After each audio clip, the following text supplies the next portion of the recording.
everyone. My name is Emily and I'm an assistant youth and teen librarian here at Fayetteville Public Library, and today is our last installment of the Reading Buddy Book Club for Edward Tulane. I have really enjoyed reading to you guys, and I hope you have enjoyed it too. We do have another Reading Buddy Book Club coming up in July. The book is called Upside Down Magic.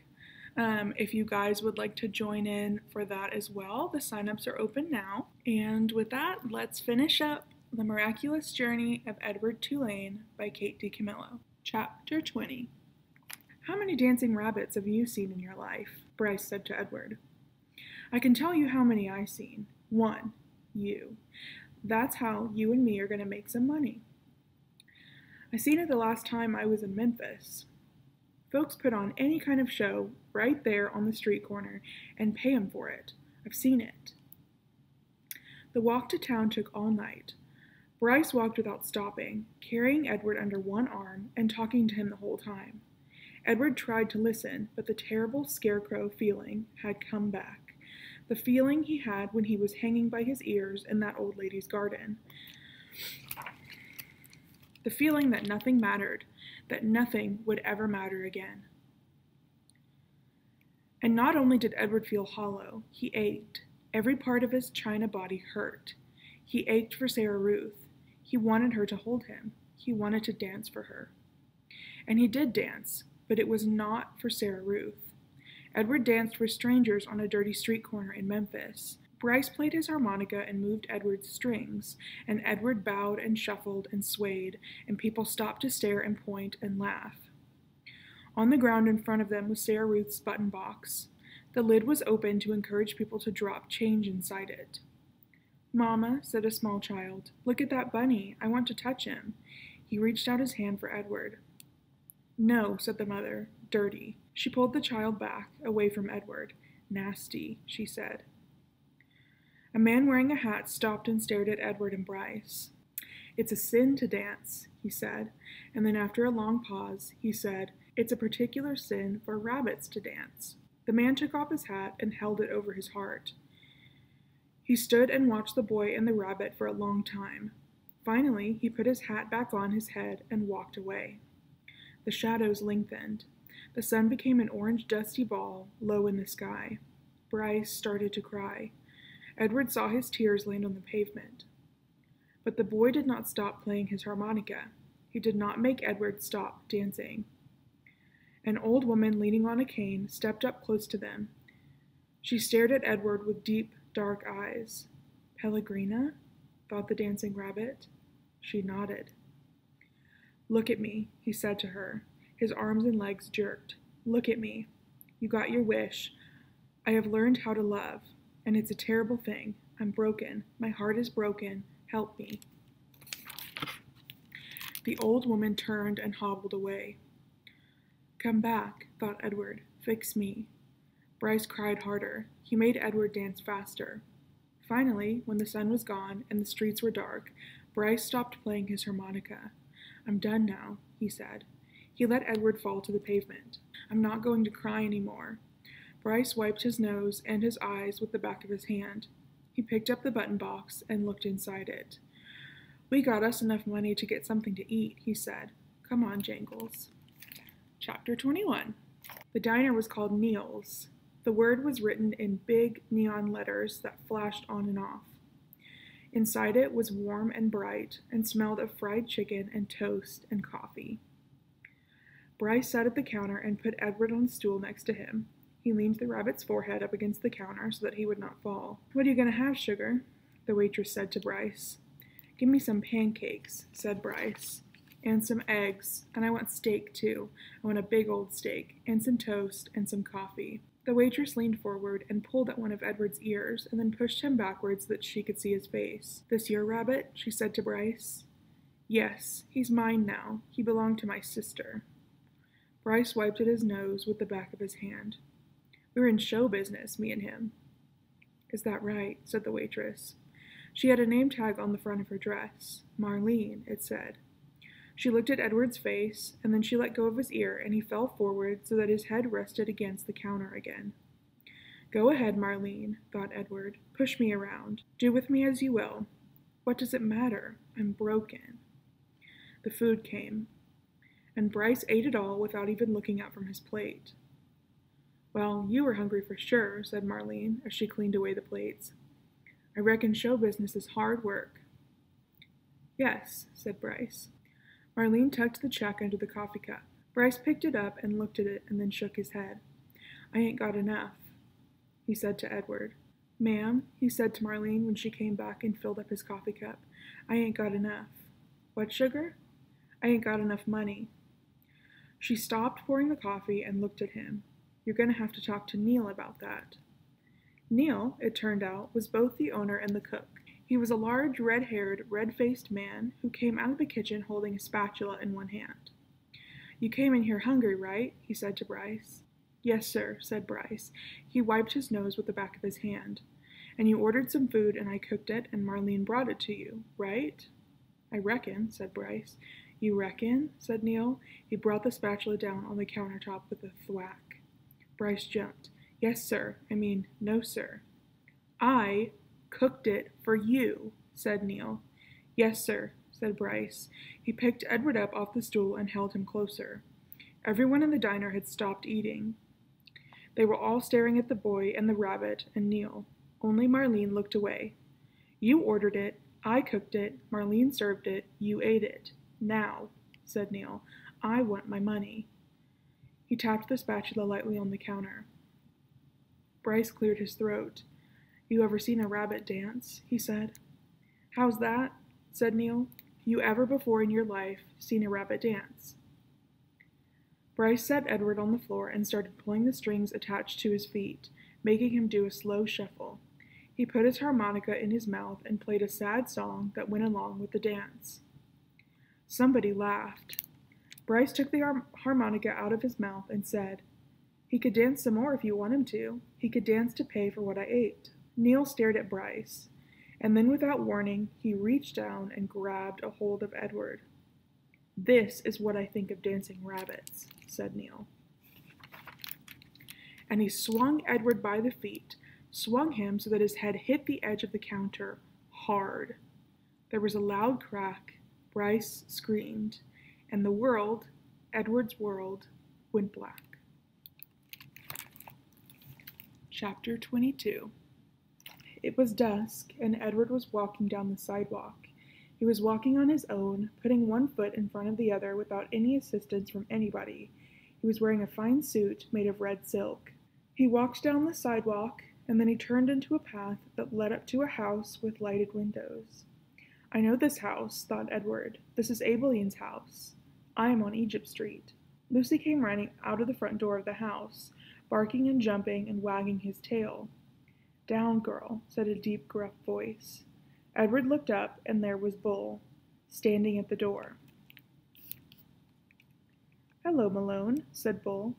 Hello, good old rabbit pie. We've been waiting for you. Bull swung the door wide open, and Edward walked inside. Abilene was there, and Nellie, and Lawrence, and Bryce. Susanna, called Nellie. Jangles, called Bryce. Edward, called Abilene. She held out her arms to him, but Edward stood still. He looked around the room. You searching for Sarah Ruth? Bryce asked. Edward nodded. You got to go outside if you want to see Sarah Ruth, said Bryce. So they all went outside, Lucy and Bull and Nellie and Lawrence and Bryce and Abilene and Edward. Right there, said Bryce. He pointed up at the stars. Yep, said Lawrence. That is the Sarah Ruth constellation. He picked Edward up and put him on his shoulder. You can see it right there. Edward felt a pang of sorrow, deep and sweet and familiar. Why did she have to be so far away? If only I had wings, he thought, I could fly to her. Out of the corner of his eye, the rabbit saw something flutter. Edward looked over his shoulder, and there they were, the most magnificent wings he had ever seen, orange and red and blue and yellow. And they were on his back. They belonged to him. They were his wings. What a wonderful night this is. He was walking on his own. He had an elegant new suit, and now he had wings. He could fly anywhere, do anything. Why had he never realized it before? His heart soared inside him. He spread his wings and flew off Lawrence's shoulder, out of his hands and up into the nighttime sky, toward the stars, toward Sarah Ruth. "No!" shouted Aibileen. "Catch him," said Bryce. Edward flew higher. Lucy barked. "Alone!" shouted Bull, and with a terrific lunge, he grabbed a hold of Edward's feet and pulled him out of the sky and wrestled him to the earth. "You can't go yet," said Bull. "Stay with us," said Aibileen. Edward beat his wings, but it was no use. Bull held him firmly to the ground. "Stay with us," repeated Aibileen. Edward started to cry. "I couldn't stand to lose him again," said Nellie. "Neither could I," said Aibileen. "It would break my heart." Lucy bent her face toward Edward's. She licked his tears away. Chapter 23.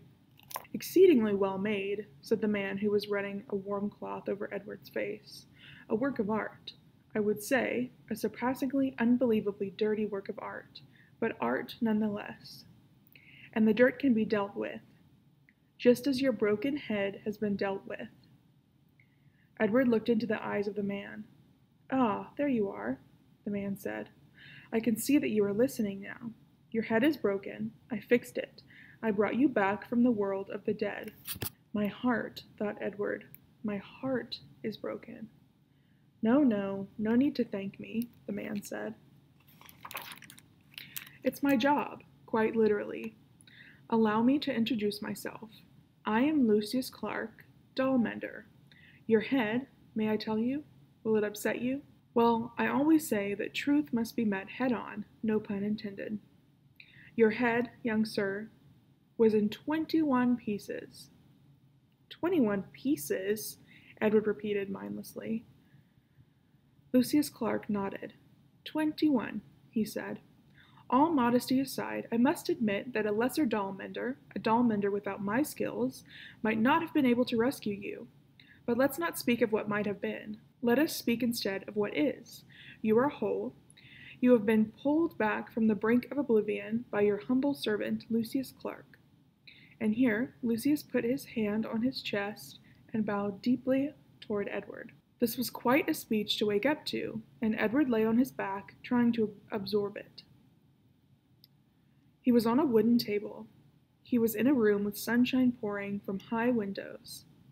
His head, apparently, had been in 21 pieces, and now was put back together into one.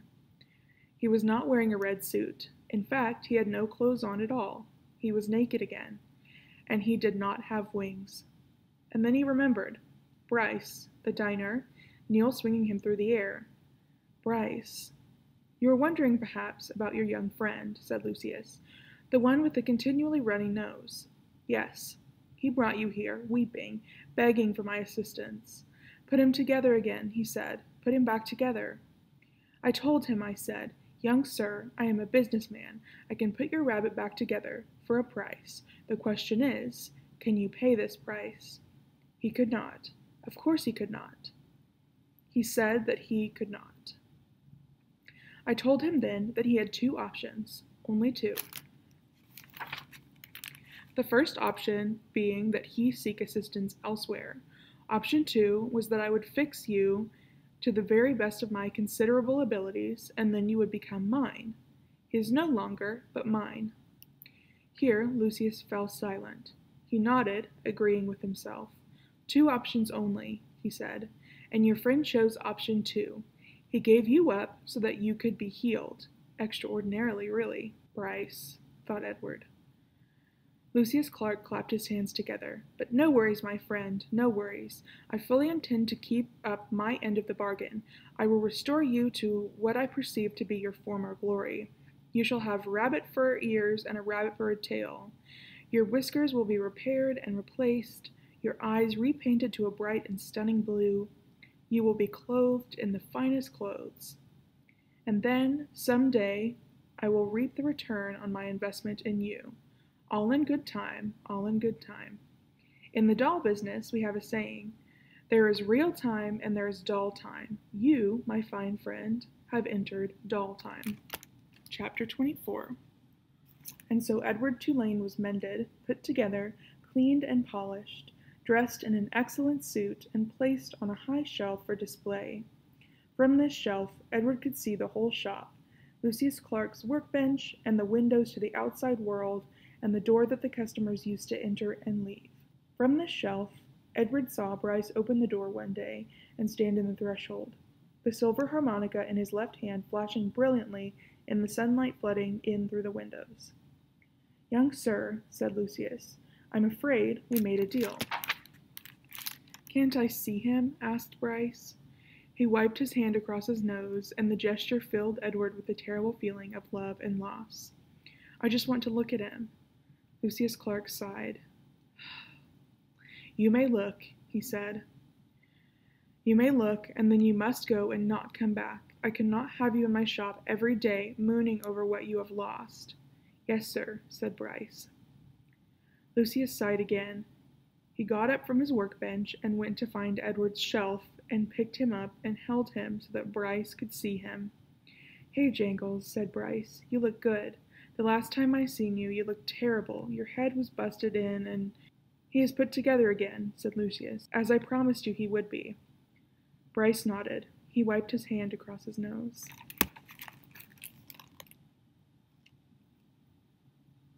"Can I hold him?" he asked. "No," said Lucius. Bryce nodded again. "Tell him goodbye," said Lucius Clark. "He is repaired. He has been saved. Now you must tell him goodbye." "Goodbye," said Bryce. "Don't go," thought Edward. "I won't be able to bear it if you go." "And now you must leave," said Lucius Clark. "Yes, sir," said Bryce, but he stood without moving, looking at Edward. "Go," said Lucius Clark. "Go." "Please," thought Edward, "don't." Bryce turned. He walked through the door of the doll vendor's shop. The door closed, the bell tinkled, and Edward was alone. Chapter 25. Technically, of course, he was not alone. Lucius Clark's shop was filled with dolls, lady dolls and baby dolls, dolls with eyes that opened and closed and dolls with painted-on eyes, dolls dressed as queens, and dolls wearing tailored suits. Edward had never cared for dolls. He found them annoying and self-centered, twittery and vain. This option was immediately reinforced by his first shelf-mate, a china doll with green glass eyes and red lips and dark brown hair. She was wearing a green satin dress that fell to her knees. "What are you?" she said in a high-pitched voice when Edward was placed on the shelf next to her. "I am a rabbit," said Edward. The doll let out a small squeak. "You're in the wrong place," she said. "This is a shop for dolls, not rabbits." Edward said nothing. "Shoo," said the doll. "I would love to shoo," said Edward, "but it is obvious that I cannot." After a long silence, the doll said, "I hope you don't think that anyone is going to buy you." Again, Edward said nothing. "The people who come in here want dolls, not rabbits. They want baby dolls or elegant dolls such as myself, dolls with pretty dresses and dolls with eyes that open and close." "I have no interest in being purchased," said Edward. The doll gasped. "You don't want somebody to buy you?" she said. "You don't want to be owned by a little girl who loves you?" Sarah Ruth, Aveline. These names went through Edward's head like the notes of a sad, sweet song. "I have already been loved," said Edward. "I have been loved by a girl named Aveline. I have been loved by a fisherman and his wife and a hobo and his dog. I have been loved by a boy who played the harmonica and by a girl who died. Don't talk to me about love," he said. "I have known love." This impassioned speech shut up Edward's shelfmate for a considerable amount of time. "Well," she said at last, still, "my point is that no one is going to buy you." They did not speak to each other again. The doll was sold 2 weeks later to a grandmother who was purchasing her for a grandchild. "Yes," she said to Lucius Clark, "that one right there, the one with the green dress. She is quite lovely." "Yes," said Lucius. "She is, isn't she?" And he plucked the doll from the shelf. "Goodbye and good riddance," thought Edward. The spot next to the rabbit stayed vacant for some time. Day after day, the door to the shop opened and closed, letting in early morning sun or late afternoon light, lifting the hearts of the dolls inside, all of them thinking when the door swung wide that this time, The person entering the shop would be the one who wanted them. Edward was the lone contrarian. He prided himself on not hoping, on not allowing his heart to lift inside of him. He prided himself on keeping his heart silent, immobile, closed tight. "I'm done with hope," thought Edward Tulane. And then one day at dusk, right before he closed the shop, Lucius Clark placed another doll on the shelf next to Edward. Chapter 26. "There you are, milady." "Meet the rabbit doll," said Lucius. The doll mender walked away, turning out the lights one by one. In the gloom of the shop, Edward could see that the doll's head, like his, had been broken and repaired. Her face was, in fact, a web of cracks. She was wearing a baby bonnet. "How do you do?" she said in a high, thin voice. "I'm pleased to make your acquaintance." "Hello," said Edward. "How long have you been here?" she said. "Months and months," said Edward. "But I don't care. One place is the same as another to me." "Oh, not for me," said the doll. "I have lived 100 years, and in that time I have been in places that were heavenly and others that were horrid. After a time, you learn that each place is different, and you become a different doll in each place too, quite different." 100 years, said Edward. "I am old. The doll mender confirmed this. He said as he was mending me that I am at least that, at least 100 years old." Edward thought about everything that had happened to him in his short life. What kinds of adventures would you have if you were in the world for a century? The old doll said, "I wonder who will come for me this time. Someone will come. Someone always comes. Who will it be?" "I don't care if anyone comes for me," said Edward. "But that's dreadful," said the old doll. "There's no point in getting on if you feel that way, no point at all. You must be filled with expectancy. You must be awash in hope. You must wonder who will love you, whom you will love next." "I'm done with being loved," Edward told her. "I'm done with loving. It's too painful." "Pish," said the old doll. "Where is your courage?" "Somewhere else, I guess," said Edward. "You disappoint me," she said. "You disappoint me greatly. If you have no intention of loving or being loved, then the whole journey is pointless. You might as well leap from a shelf right now and get yourself shattered into a million pieces. Get it over with. Get it all over with now." "I would leap if I was able," said Edward. "Shall I push you?" said the old doll. "No, thank you," Edward said to her. "Not that you could," he muttered to himself. "What's that?" "Nothing," said Edward.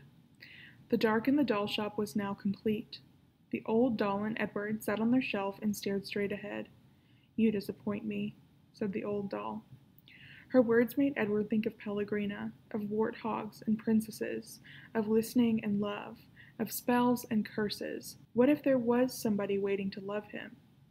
What if there was somebody whom he could love again? Was it possible? Edward felt his heart stir. "No," he told his heart, "not possible, not possible." In the morning, Lucius Clark came and unlocked the shop. "Good morning, my darlings," he called out to them. "Good morning, my lovelies." He pulled up the shades on the windows. He turned on the light over his tools. He switched the sign on the door to open. First customer was a little girl with her father. "Are you looking for something special?" Lucius Clark said to them. "Yes," said the girl. "I am looking for a friend." Her father put her on his shoulders, and they walked slowly around the shop. The girl studied each doll carefully. She looked Edward right in the eyes. She nodded at him. "Have you decided, Natalie?" her father said. "Yes," she said. "I want the one in the baby bonnet." "Oh," said Lucius Clark. "You know she's very old. She's an antique." "She needs me," said Natalie firmly. Next to Edward, the old doll let out a sigh. She seemed to sit up straighter. Lucius came and took her off the shelf and handed her to Natalie. When they left, when the girl's father opened the door for his daughter and the old doll, a bright shaft of early morning light came flooding in. And Edward heard quite clearly, as if she were still sitting next to him, the old doll's voice. "Open your heart," she said gently. "Someone will come. Someone will come for you. But first you must open your heart." The door closed. The sunlight disappeared. Someone will come. Edward's heart stirred. He thought, for the first time in a long time, of the house on Egypt Street, and of Aileen winding his watch and then bending toward him and placing it on his left leg, saying, "I will come home to you." No, no, he told himself, don't believe it. Don't let yourself believe it. But it was too late. Someone will come for you. The China Rabbit's heart had begun, again, to open.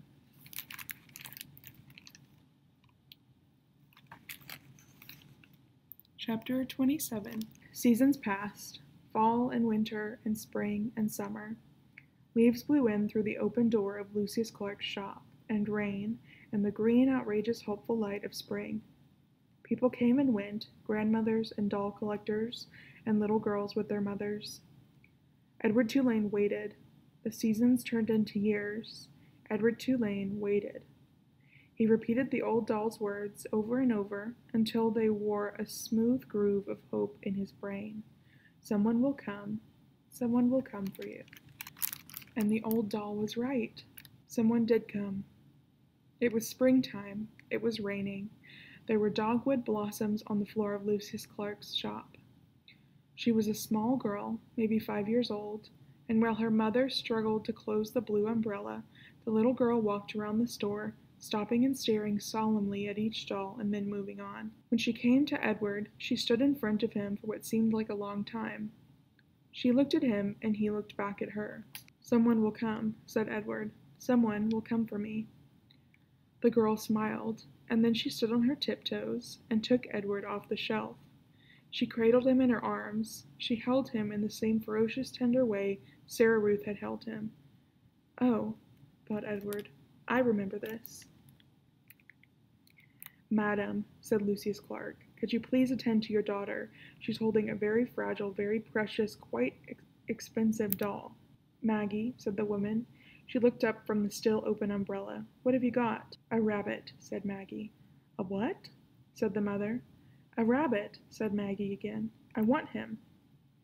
"Remember, we're not buying anything today. We're looking only," said the woman.